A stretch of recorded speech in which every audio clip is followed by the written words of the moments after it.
Fatima Shirazi home made product استعمال کرنے سے 1 منتھ میں 10 kg تک آپ اپنا وزن کم کر سکتے ہیں۔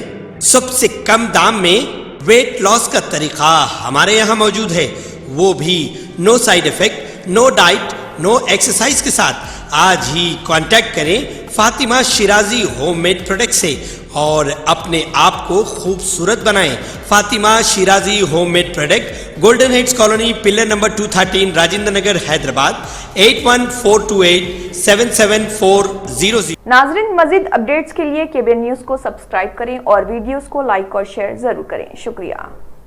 تلنگانہ میں موسم گرما کی شدت میں اضافہ ریکارڈ کیا جانے لگا ہے اور آئندہ دنوں کے دوران حیدرآباد و سکندرآباد کے علاوہ بیشتر اضلاع میں گرمی کی شدت میں زبردست اضافہ ریکارڈ کیے جانے کا خدشہ ظاہر کیا جا رہا اور کہا جا رہا کہ آئندہ دنوں میں درجہ حرارت میں اضافے کے ساتھ ساتھ گرم ہواؤں کا سلسلہ شروع ہو سکتا ہے، اس لیے عوام کو موسم گرما کے دوران سخت احتیاط کرنی چاہیے۔ محکمہ موسمیات کی جانب سے جاری کردہ اعلامیے کے مطابق موسم گرما کے آغاز کے ساتھ ہی گرمی کی شدت میں اضافہ ریکارڈ کیا جانے لگا ہے اور ماہ مارچ کے آغاز سے قبل ریاست کے کئی اضلاع اور حیدرآباد میں درجہ حرارت 38 ڈگری سیلسیس ریکارڈ کیا جانے لگا ہے۔ تلنگانہ کے اضلاع بالخصوص شہر حیدرآباد میں درجہ حرارت میں ریکارڈ کیے جانے والے اضافے کے نتیجے میں ابتدائی گرما میں ہی گرمی کی شدت محسوس کی جا رہی، جبکہ ماہ مارچ کے دوسرے ہفتے کے دوران اس میں مزید اضافہ ریکارڈ کیا جا سکتا ہے۔ موسم گرما کی شدت میں اضافے کے ساتھ ہی شہریوں کو زیادہ پانی استعمال کرتے ہوئے خود کو صحت مند رکھنے کے اقدامات کرنے چاہیے، کیونکہ موسم گرما کی شدت کے ساتھ پسینے کے اخراج کی وجہ سے جسم میں پانی کی کمی ہونے لگتی ہے۔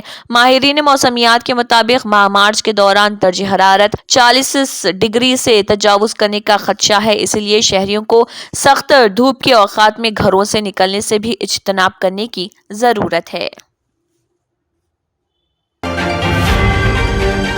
BRS پارٹی کو ایک اور دھکا لگا ہے۔ ناگر کرنول کے رکن پارلیمنٹ پی رامولو نے پارٹی سے علیحدگی اختیار کر کے BJP میں شامل ہونے جا رہے۔ اگرچہ یہ قیاس آرائیاں تھی کہ وہ کانگریس یا BJP میں شامل ہوں گے، لیکن انہوں نے زعفرانی جماعت میں شامل ہونے کا فیصلہ کیا ہے۔ رامولو کچھ عرصے سے BRS پارٹی کے اعلیٰ لیڈر سے ناراض تھے، وہ ضلع میں ہونے والے پارٹی اجلاس میں بھی شرکت نہیں کر رہے تھے۔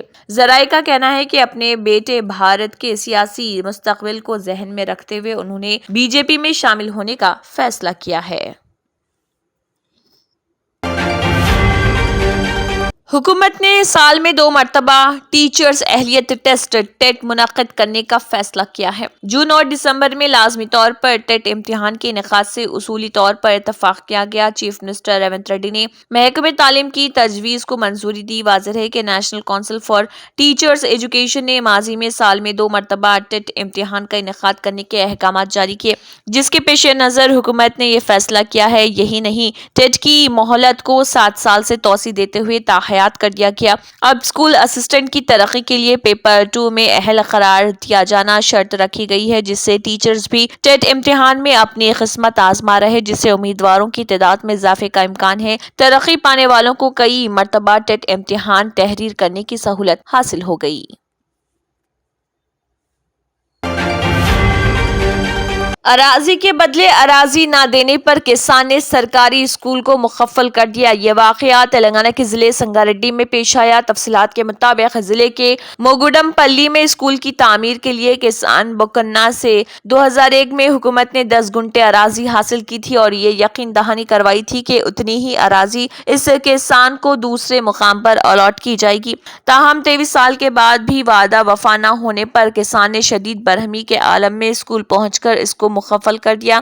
اس کسان کے بیٹے اور بہو نے کہا ہے کہ سرکاری عہدیداروں کی لاپرواہی کے نتیجے میں وہ کرائے کے مکانات میں رہنے کے لیے مجبور ہیں۔ انہوں نے واضح کیا کہ یہ قفل اس وقت تک نہیں کھولا جائے گا جب تک انہیں متبادل اراضی الاٹ نہیں کی جاتی۔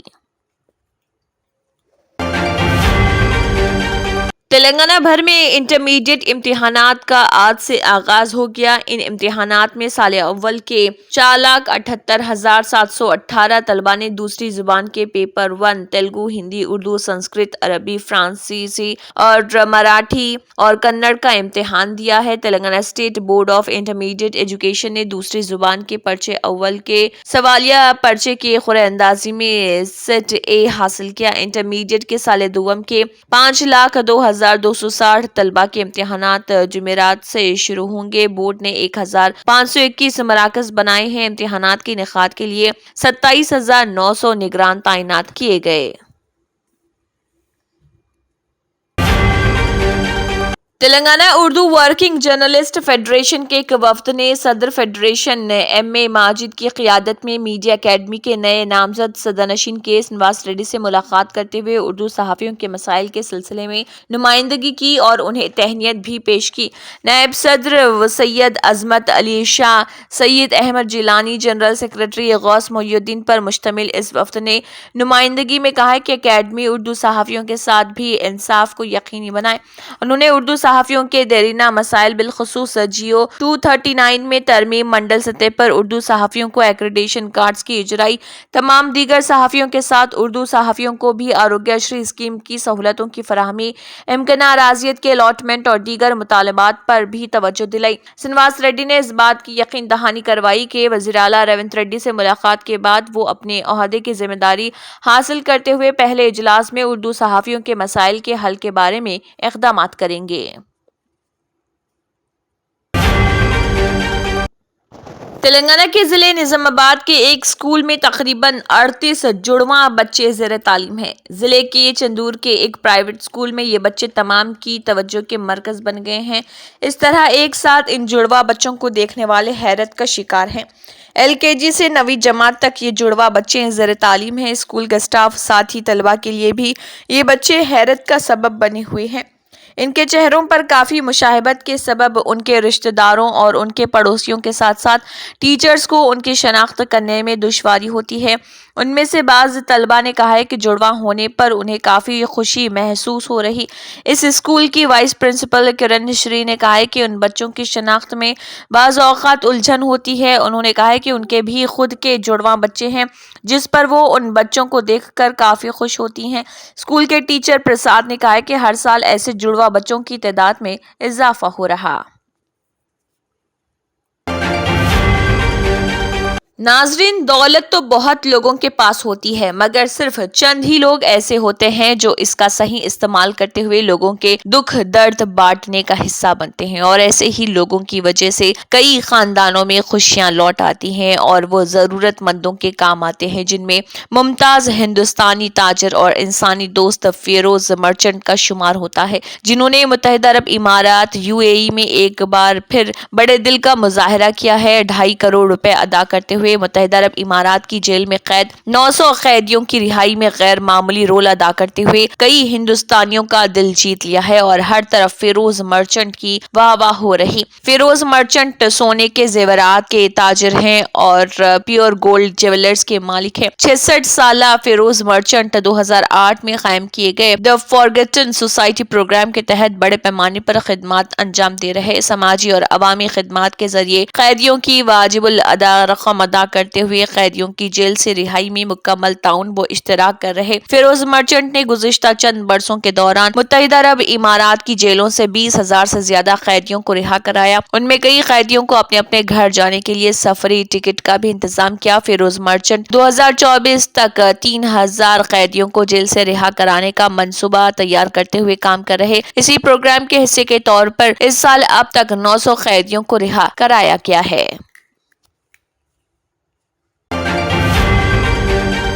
ہندوستان میں کینسر کی تحقیق اور علاج کے ایک اہم ادارے ٹاٹا انسٹیٹیوٹ ممبئی نے دعویٰ کیا ہے کہ اس نے ایک ایسی دوا تیار کی ہے جو کینسر کے دوبارہ پیدا ہونے سے روک سکتی ہے۔ انسٹیٹیوٹ کے محققین اور ڈاکٹرز اس پر گزشتہ 10 سال سے کام کر رہے اور اب انہوں نے ایک ایسی گولی ٹیبلٹ تیار کی ہے جس کے بارے میں ان کا دعویٰ ہے کہ یہ مریضوں میں دوسری مرتبہ کینسر کے واقعات کو روکے گی اور تابکاری، ریڈیشن اور کیمو تھراپی جیسے علاج کے مضر اثرات اور تکالیف کو بھی 50% تک کم کر دے گی۔ ایک ٹی وی چینل سے بات کرتے ہوئے ٹاٹا میموریل اسپتال کے ایک senior cancer surgeon doctor Rajendra Badwe نے جو تحقیقی گروپ کا حصہ تھے کہا کہ تحقیق کے لیے پہلے چوہوں میں انسانی کینسر کے خلیے داخل کیے گئے جنہوں نے ان چوہوں کو کینسر زدہ کر دیا، یعنی ان میں کینسر کے ٹیومر پیدا ہو گئے۔ اس کے بعد چوہوں کا علاج ریڈیشن تھراپی، کیمو تھراپی اور سرجری سے کیا گیا۔ اس دوران پتہ چلا کہ جب کینسر کے خلیے مر جاتے ہیں تو وہ چھوٹے چھوٹے چھوٹے ٹکڑوں میں ٹوٹ جاتے ہیں جنہیں کروماتن پارٹیکل کہتے ہیں۔ یہ ذرات خون کے ذریعے جسم کے دوسرے حصوں تک جا سکتے ہیں اور جب وہ صحت مند خلیوں میں داخل ہوتے ہیں تو انہیں کینسر میں تبدیل کر دیتے ہیں۔ ٹاٹا میموریل سینٹر TMC نے تحقیق میں کہا ہے کہ مرنے والے کینسر کے خلیے سیل فری کروماتن کے ذرات کو خارج کرتے ہیں جو صحت مند خلیوں کو کینسر میں تبدیل کر سکتے ہیں۔ کچھ صحت مند کروموسوم کے ساتھ مل کر کینسر ٹیومر کا سبب بنتے ہیں۔ اس طرح کینسر سے صحت یاب مریض دوبارہ کینسر کا شکار ہو جاتا ہے۔ ڈاکٹر بدوے نے بتایا کہ اس مسئلے کا حل تلاش کرنے کے لیے ڈاکٹروں نے چوہوں کو ریزویٹرل اور کاپر یعنی کہ R+CU کے ساتھ پرو آکسیڈنٹ گولیاں دی۔ R+CU آکسیجن ریڈیکلز پیدا کرتا ہے جو کروماتن کے ذرات کو تباہ کرتا ہے، وہی ذرات جو مریض میں دوبارہ کینسر کے ٹیومر پیدا کرنے کا سبب بن رہے تھے۔ R+CU جب گولی کی شکل میں لیا جائے تو وہ معدے میں آکسیجن ریڈیکلز پیدا کرتا ہے جو خون میں تیزی سے جذب ہو جاتے ہیں۔ آکسیجن ریڈیکلز خون میں موجود CFCHPS کو تباہ کرتے ہیں اور میٹاسٹاسس کو روکتے ہیں۔ جسم کے ایک حصے سے دوسرے حصے کی طرف کینسر کے خلیوں کو سفر کو میٹاسٹاسس کہتے ہیں۔ محققین نے دعویٰ کیا ہے کہ R+CU کیموتھراپی کے زہر کو روکتا ہے۔ محققین نے اسے R+CU کا جادو کہا ہے۔ گیان واپی مسجد تنازع میں ہندو فریق کی جانب سے ضلع عدالت میں درخواست کی گئی کہ مسجد کے جنوبی تہہ خانے ویاس حجی تہہ خانے کی چھت والے مسجد کے حصے پر کسی کا بھی داخلہ ممنوع قرار دیا جائے۔ اس کے ساتھ ہی تہہ خانے کی چھت پر نماز پڑھنے پر بھی پابندی عائد کی جانی چاہیے۔ اپنی درخواست میں ہندو فریق نے دعویٰ کیا ہے کہ 500 سال قدیم چھت ہونے کی وجہ سے یہ حصہ کمزور ہے۔ ہندو فریق نے عدالت سے اس کی مرمت کی بھی درخواست کی ہے۔ درخواست میں سیکیورٹی اور عقیدت کا حوالہ دیا گیا۔ یہ درخواست ہندو فریق کی طرف سے ڈاکٹر رام پرساد سنگھ نے دائر کی ہے۔ اس سے پہلے خبر آئی تھی کہ ہندو فریق سپریم کورٹ پہنچ گیا ہے اور وہاں کیویٹ پیٹیشن دائر کی ہے۔ ہندو فریق کا کہنا ہے کہ اگر مسلم فریق اس معاملے میں سپریم کورٹ میں آتا ہے تو ان کا بھی موقف سنا جائے۔ دراصل الہ آباد ہائی کورٹ نے مسلم فریق کی عرضی کو مسترد کر دیا تھا۔ ہائی کورٹ نے کہا تھا کہ تہہ خانے میں پوجا جاری رہے گی۔ اب مسلم فریق اس معاملے میں سپریم کورٹ سے رجوع کر سکتا ہے۔ گیان واپی کے جنوبی تہہ خانے کو 1992 میں بابری مسجد کے انہدام کے بعد سیل کر دیا گیا تھا۔ اس وقت کے وزیر اعلیٰ کلیان سنگھ نے انہدام کے فوراً بعد استعفیٰ دے دیا تھا۔ اگلے سال اسمبلی انتخابات میں ملائم سنگھ یادو کی قیادت میں حکومت بنی۔ اس کے بعد ریاستی حکومت نے امن و امان کے خدشات کا حوالہ دیا اور تہہ خانے کو سیل کرا دیا۔ تب سے بند تھا۔ حال ہی میں عدالتی حکم کے بعد ہندو فریق کو یہاں پوجا کرنے کا حق دیا گیا۔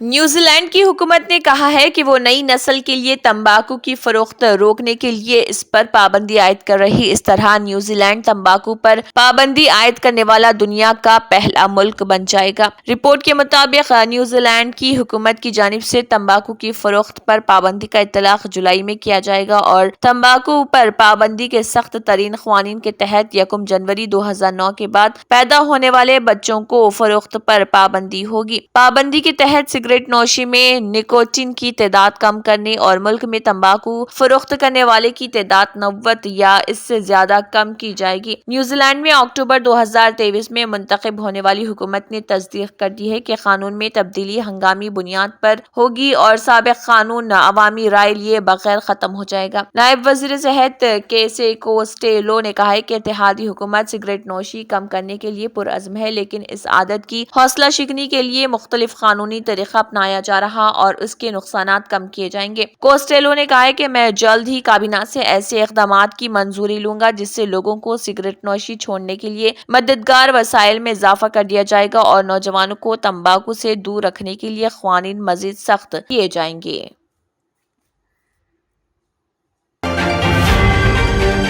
عرب وزرائے داخلہ کونسل کی جانب سے خادم حرمین شریفین شاہ سلمان بن عبدالعزیز کو اعلیٰ ترین درجے کا شہزادہ نائف ایوارڈ برائے عرب امن سے نوازا گیا ہے۔ غیر ملکی ذرائع ابلاغ کے مطابق خادم حرمین شریفین کو یہ ایوارڈ عرب معاشرے کے لیے کی گئی بے مثال امن کوششوں کو سراہتے ہوئے دیا گیا ہے۔ وزیر داخلہ شہزادہ عبدالعزیز بن سعود بن نائف نے خادم حرمین شریفین شاہ سلمان بن عبدالعزیز ال سعود کو نوازے جانے والے